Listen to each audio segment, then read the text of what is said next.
Hi everyone, this is Aaron for Zollotech, and we're going to compare the physical dimensions of the iPad to the iPad 2. A lot of you have commented that it didn't look that much more thin. It's actually about 33% thinner than the old iPad. And it's kind of strange to be calling the iPad old, seeing how it's not even a year old. So let me go ahead and turn this. Maybe this way you can see a little bit better. And there's the edge of the iPad, and what you can see here is this is on a flat surface, and see how much more the iPad stands up? Now granted, it does have a skin on it, but that skin is extremely thin. Let me show you the edge of it. See the skin right here? Let me bring this into focus. There's a skin on it that's right there on the edge. If you can see it, it's right by my thumb here. It's extremely thin, so I don't think that should affect it too much. Let it refocus, and as you can see, all of this is above the iPad, the original iPad. It's pretty amazing how thin they've actually managed to get the iPad 2. This edge is really thin. I have the iPad stacked, and as you can see, here's the iPad 1 on the bottom, iPad 2 on the top. Definitely a difference in the side profile. There it's trying to refocus. There we go. So on the side you can see how they've changed it.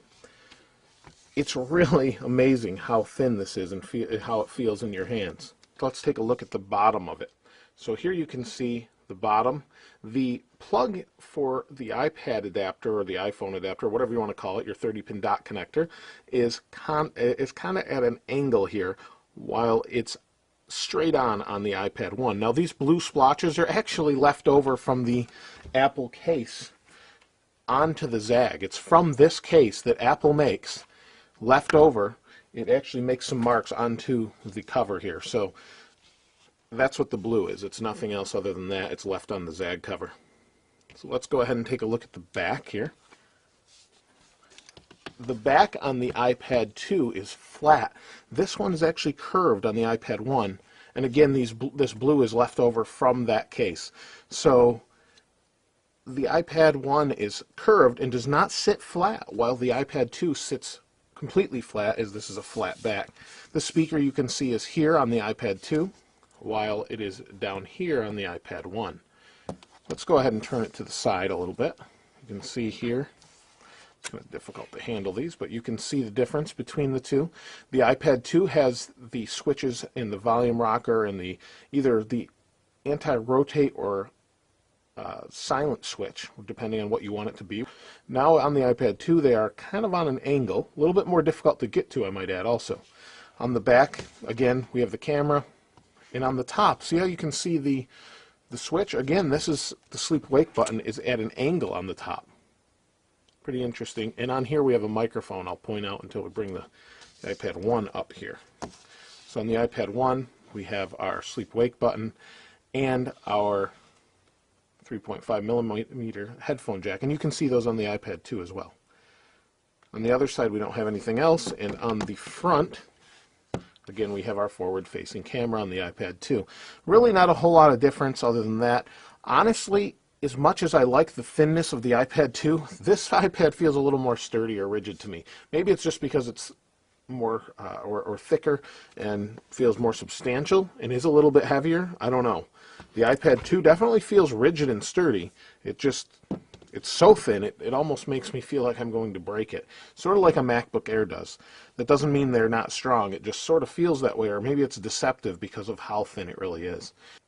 So with the iPhone on top of it, the iPhone is actually sticking up only about halfway. So it's about a half a thickness of an iPhone 4 thinner than an iPad 1. Let's go ahead and show you the thickness of the iPhone 4 compared as well. This is going to be a little bit easier to do. You can see how thin that iPad is. That's just crazy thin. Not that it's much. It's 0.2 inches, I believe, thinner, so it's not a whole lot. But it is thinner than the iPhone 4. And again, let me bring these up and show you the difference this way. Let's kind of line the top up, I guess. It's kind of difficult to do. Let's line the top up. There we are. There. So it is thinner. It is shaped a little bit different. Not a whole lot more other than that. Same screen, same resolution, everything. If you have any comments on this, I'd love to hear what you think about the iPad 2. Is it worth it, or what do you think about it? Also, if you have any comparisons you haven't seen yet, I'll try and get those out for you. Just leave me a comment below. I read every single comment. Believe it or not, on all the videos I've done, I read them all. So I'd like to hear what you think and what comparisons you want to see specifically. I'll try and get those done for you. If you haven't subscribed already, I'd appreciate it if you would. If you have, I really appreciate it. Thanks for watching. This is Aaron. I'll see you next time.